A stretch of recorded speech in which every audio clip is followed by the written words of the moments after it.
สบายดีสบายดีโอ้คือหนังคักแล้วเอ้าอันนี้นี่ชื่ออันนั้นมาใหายไปเฮือนเจ้าพุ่นแหละถือไปถือสอยมีเคียงเด้อเดี๋ยวผ้าห่ม2 ผืนมุ้ยผ้าห่มเหมือนบ่มุ้งกับมุมีเพิ่นว่า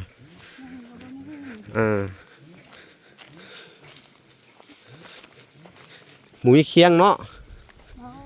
หมูมีเคียงนี่เคียงขาดพอดีเลยพี่น้องไอ้นี่ซื้อใหม่เพิ่นเลยเนาะอันนี้เคียงไหนเก็บมาแต่ไสเนี่ยฮะเขาให้เจ้าโอ้โดยเย็นอยู่เนาะมุงหญ้านี่เย็นไปตัดนี่กันยุงเด้อมุงอันนี้150,000พอได้พื้นบล็อกใหญ่พอได้เต็มเฮือนเจ้าเลยนี่ผมบ่มีแม่นบ่พี่น้องผมขาดเวลาก็เลยซื้อมาให้เพิ่นนี่ผมห่วงเนาะได้ผมใหม่ดีใจบ่ออกมาเบิ่งดูเอาออกมาอีกผืนหนึ่งพอผมใหม่เด้อนี่ป้อนี่มีแต่ผมเก่าเนาะโอ้ยพี่น้องเอ้ยนี่มีแต่นวลมันเนาะโอ้ยเมื่อยดำเลยตาเฉดบอลได้เหือนฮะตาเฉดวันนี้ทางพุ่นอ๋อเห็ดข้างนั่นเนาะเห็ดข้างนั่นย่านกกไม้นี่นะโอ้ย่านกกไม้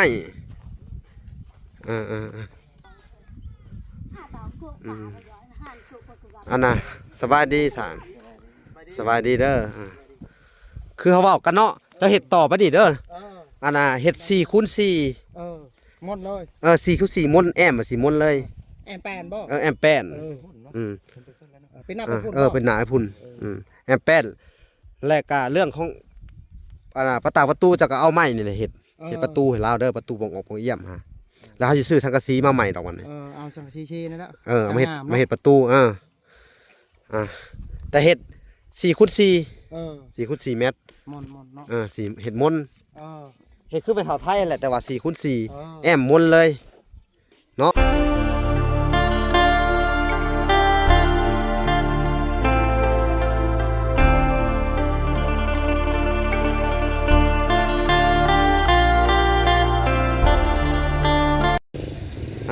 โอเคพี่น้องเลยเนาะกับสบายดีพ่อแม่พี่น้องเนาะเบิร์ดสู่ผู้สู่คนพี่น้องเลยก็ยินดีเข้าสู่ช่อง YouTube บลาสายบุญเนาะ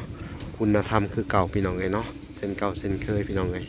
ทักทายสบายดีเนาะ FC ทางฝั่งไทยและ FC ทางฝั่งลาวและ FC ทั้งต่างประเทศพี่น้องเลย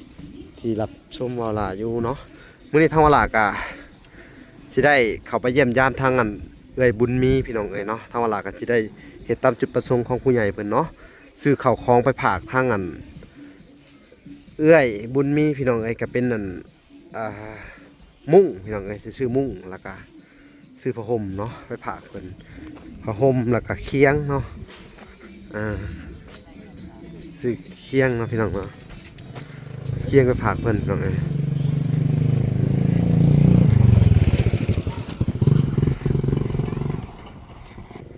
สบายดีพ่อข้าสบายดีโอ้ผม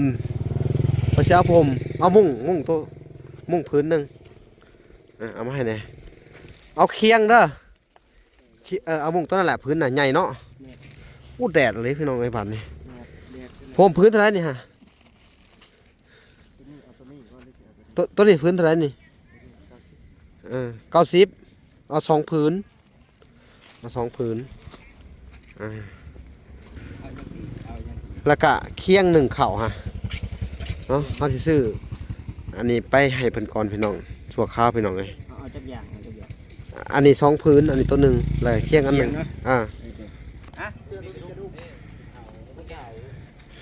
มันจึงใส่งามีมันน้อยมันเป็นเคียงกองบุญอันนี้298 1,800ใส่บวก1,500เอาของเจ้านี่เป็นเท่าไหร่8นะ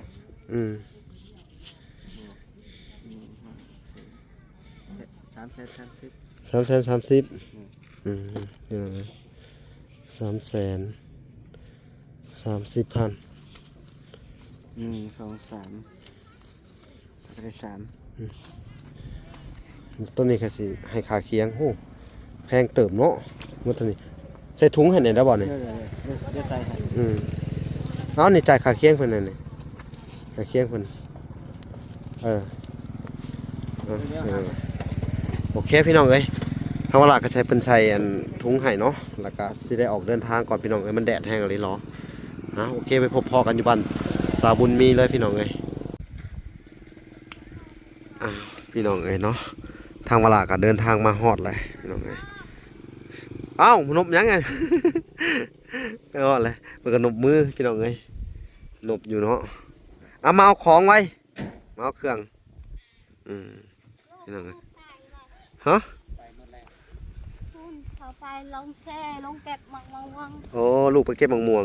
สบายดี สบายดี โอ้คือหนังคักเลยเอ้าอันนี้นี่ชื่ออันนั้นมาให้ไปเฮือนเจ้าพุ่นแหละถือไปถือสอยมีเคียงเด้อแล้วผ้าห่ม2 ผืนมุ้ยผ้าห่มเหมือนบ่มุ้งกับมุ้มีเพิ่นว่า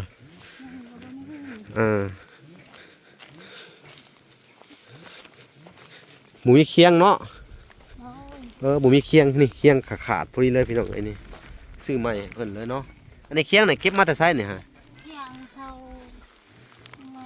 นั่น เขาให้เจ้าโอ้โดยพี่น้องเลย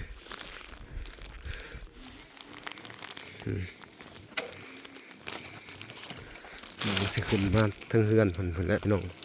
โอ้เย็นอยู่เนาะมุงหญ้านี่เย็น ทันแล้วนะผม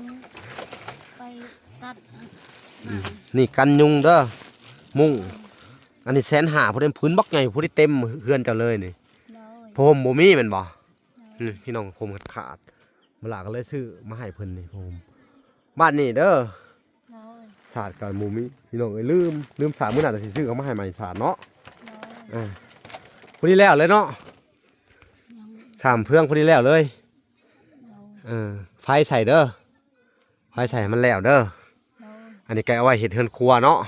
เลย พี่น้องเอ้ยเอาสบายดี สบายดี เป็นจังไดกินข้าวกินปลาแล้ว ยังมาทัดกินเขายังไปลงเก็บหมกม่วง โอ้ไผเด็กน้อย2 คนหั่น โดย ไปเก็บมะม่วงเนาะ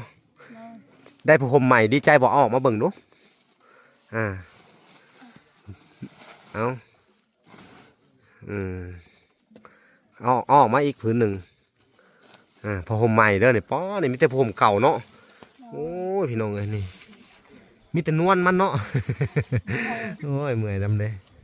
นี่เด้อผ้าห่มเก่าพับไว้เด้อ โดย ตัวแรกก็พับไว้ใส่ถุงใส่กระสอบไว้เด้อที่นอนแล้วก็พับไว้ดีๆเด้อสากกับบ่มีจักพื้นเลยเนาะ เวลาก็ลืมพี่น้องเอ้ยลืมเบิ่งว่าเพิ่นวิสาดบ่เนาะวันแรกสิซื้อมาให้อีก2 พื้นเด้อเอาเข้ามาเทื่อละหน่อยเนาะส่งเสื้อกับตัวเดียวนี่มีอยู่ มีเขาซอยเขาไปหายแต่บาง ตอนบ่พอเอามาให้บ่ เขา เขาซอยแต่ว่ามักใส่ตัวนี้ตัวแดงเนาะ โดยคอยมักใช้ตัวกะที่มันขับ มักใส่สีขับ โดย สีแดงแสลงใจเนาะ มักใส่สีแดงเนาะเขาท่าอยู่อันนี้ผมใหม่เด้อมีแต่ของใหม่ๆเด้อซื้อมาจากห้าง โดย บ่มีมุ้งเลยแมันบ่ โดย มียุงอยู่บ่แหละ ยุงก็ไม่จักแล้ว ฮะ นอนแล้วก็ รับเลย ไม่ได้ยุงไม่ได้ยัง บ่ได้สนใจเนาะ หักนอนกลางค่ำกลางคืนบ่ย่านบ่ซั่นนี่นี่มันบ่มีแนวแอมแนวหยังเลย ย่านแล้ว ย่านนะเนาะ มาโย กลางค่ำกลางคืนนี่ตื่นขึ้นมาเห็นอิหยังอยู่บ่นอนนี่ย่านนะจะบ่อยากกล้าแนมเลยเนาะ อ่า ยันว่ามีแนวย่างมากลางค่ำกลางคืนบ่มีบ่ ไม่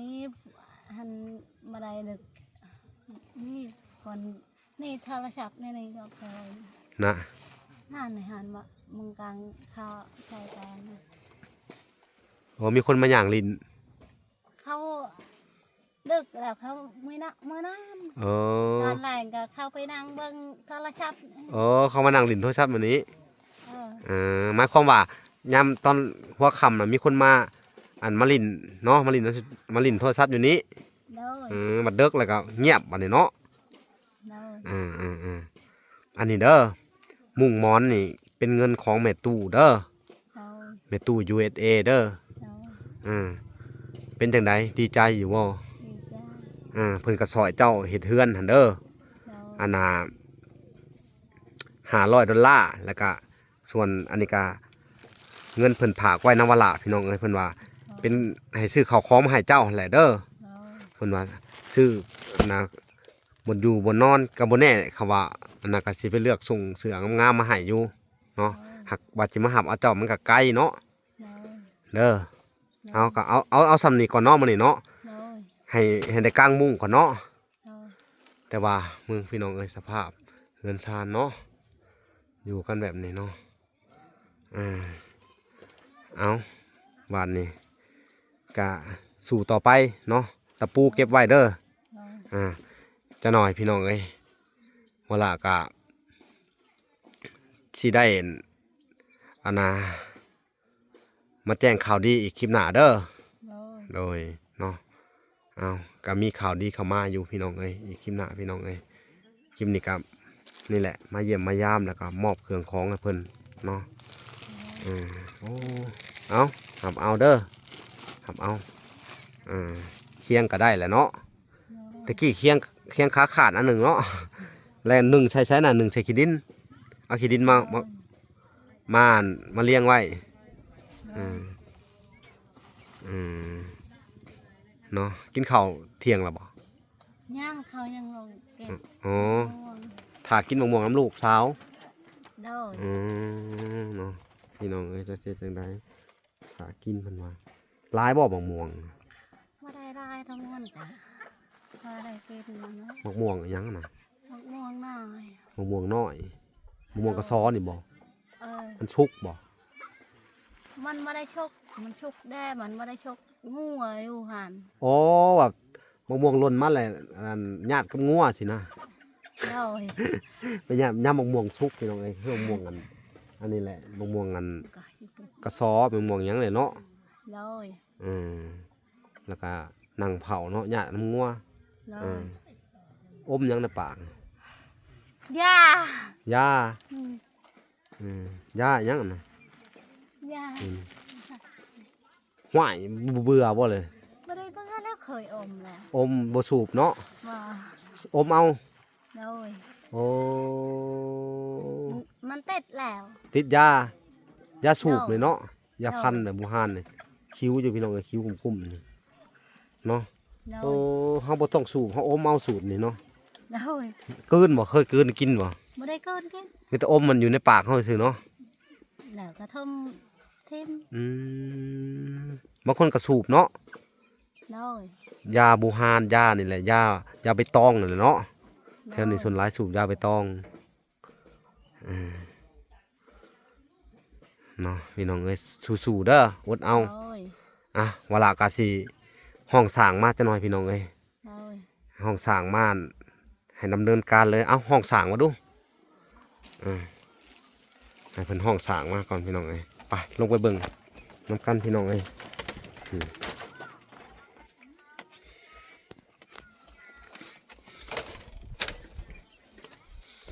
ห้องสร้างมาเบิ่งผลกสิตกกันนี่เนาะเพิ่นซานเพิ่นแต่สิเฮ็ดบ่ได้เฮือนนี่ฮะแต่สิเฮ็ดตรงนี้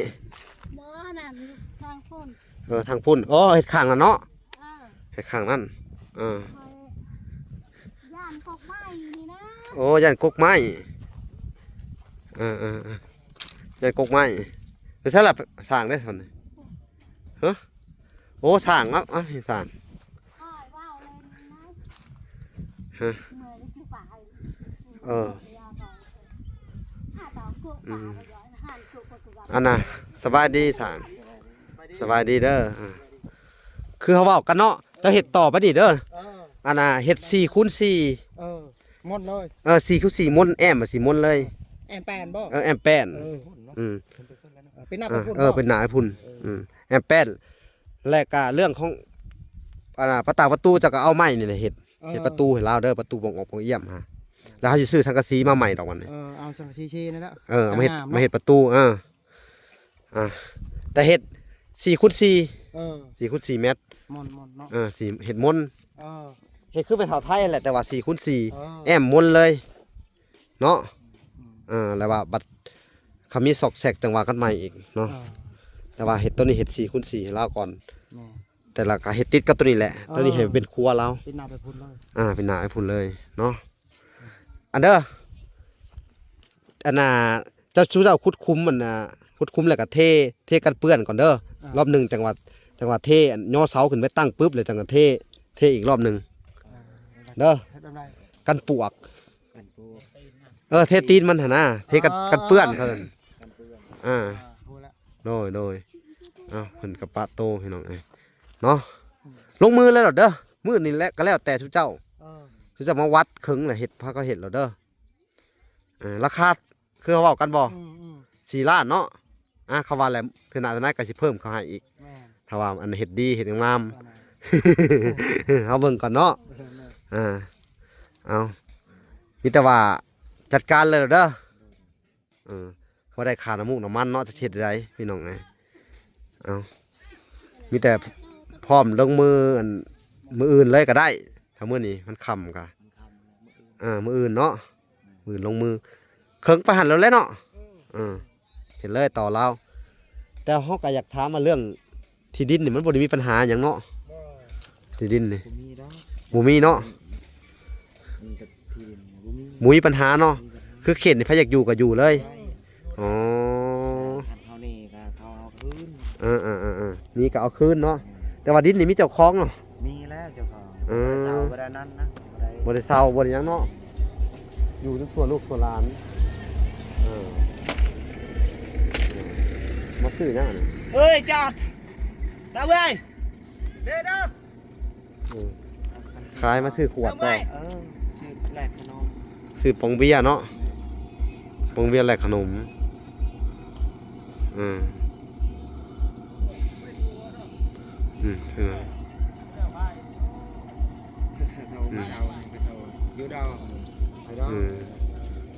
ไปดองเนาะ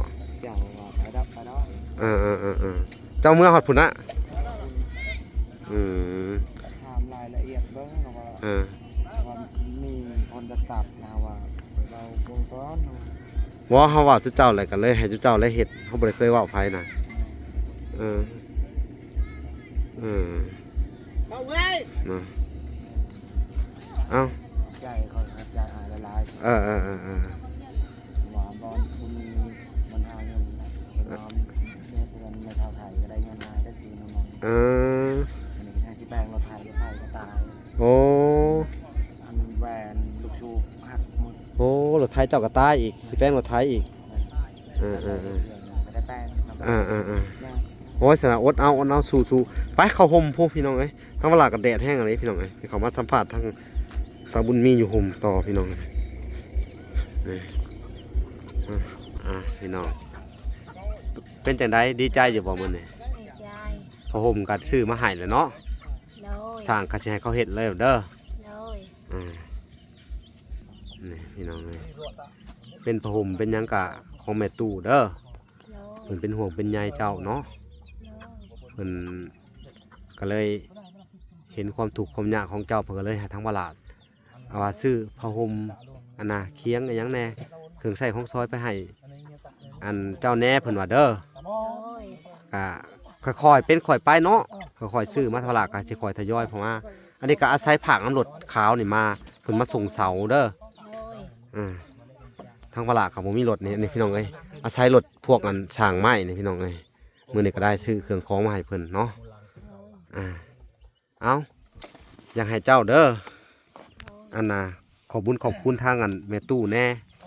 โอ้ยขอบบุญขอบคุณเป็นบ่แหละบ่เป็นก็เว้าน้ำข่อยเด้อเฮียนเว้าแน่เด้อขอบบุญขอบคุณเด้อสิขอบบุญขอบคุณเด้อแม่ตู้ USA ขอให้แม่ตู้มีแต่ความสุขความเจริญเนาะ และก็อยู่ดีมีแห้ง อยู่ดีมีแห้ง ความเจ็บอย่าได้ ความเจ็บอย่าได้ ความไข่อย่ามี ความไข่อย่ามี สาธุเนาะ สาธุ อายุยืนยาวเนาะ ยืนยาว บุญรักษาเทวดาคุ้มครองเพิ่นเด้อ บุญรักษา บุญรักษา เทวดาคุ้มครอง เทวดาคุ้มครอง เนาะขอให้เพิ่นอายุยืนยาวพี่น้องเอ้ยทางเพิ่นก็เว้าบ่เป็นแน่พี่น้องเอ้ยจักเสียจังไดเนาะ โดย ชนรักก็บ่เคยเว้าลาวแม่นบ่ โดย อยู่ในชนเผ่ามีแต่เว้าภาษาชนเผ่าเนาะ โดย พี่น้องเอ้ยชนเผ่าลาวเทิงนี่แหละพี่น้องเอ้ยเขารู้เนาะเว้ากันแต่ภาษาสิเพิ่นก็ละก็เลยบ่ฮู้ภาษาลาวเนี่ยมันห่างไกลความเจริญเนาะ โดย สู้ๆเด้อ โดย อดเอาพี่น้องเอ้ยเอาโอเคพี่น้องเอ้ยคลิปนี้ทางวลากะสิได้จบลงก่อนเนาะแต่เพียงเท่านี้เด้อ โดย พาไปติดตามคลิปตอนต่อไปเนาะ โดย คลิปนี้ขอกล่าวคำว่าสบายดีเนาะและสวัสดีพี่น้องเอ้ยพบพ่อกันใหม่บ๊ายบาย